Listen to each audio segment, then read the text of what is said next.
इतना आपको डेयरिंग हुआ है क्या? सर मेरे को कार्रवाई जो किया है मुझे कैसे पता है सर? कौन है? ये ऑडियो है महाराष्ट्र के डिप्टी सीएम अजीत पवार का, और इस कॉल में वो एक आईपीएस ऑफिसर को इल्लीगल सैंड माइनिंग के अगेंस्ट एक्शन लेने से रोक रहे हैं, और साथ ही साथ थ्रेटन कर रहे हैं कि अगर उन्होंने ऐसा नहीं किया तो अजीत पवार जी उनके खिलाफ एक्शन ले लेंगे। अब ये वीडियो वायरल हो चुका है एंड समझना ज़रूरी है कि पूरा मामला क्या था। आईपीएस ऑफिसर के पास एक कंप्लेन आती है कि एक एरिया में इल्लीगल रेड सॉइल माइनिंग हो रही है, जिसे रुकवाने के लिए वो वहाँ पहुँचती हैं। लेकिन जैसे ही वो वहाँ पहुँचती हैं तो वहाँ पे जो लोग ये काम कर रहे थे वो डायरेक्ट अजीत पवार को कॉल कर देते हैं। अब इस प्रकार का काम करने वाले लोगों के पास डायरेक्ट डेप्यूटी चीफ मिनिस्टर का कांटेक्ट है, अपने आप में ही एक बहुत बड़ा सवाल है।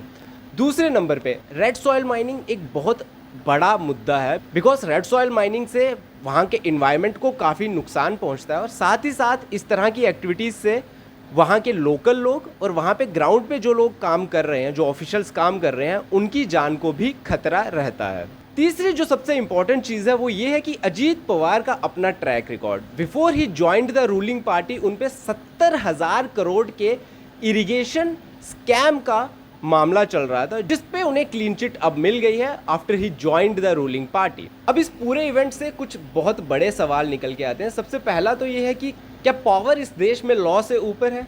क्या हमारे ऑफिशियल सिर्फ पॉलिटिशियंस के ऑर्डर्स लेने के लिए बैठे हैं, और जब भी वो उसके खिलाफ कभी बोलेंगे तो उनके साथ वही होगा जो अशोक खेमका जैसे ऑफिसर्स के साथ हुआ? What are your thoughts on this? Please let us know in the comment box and don't forget to like, share and follow.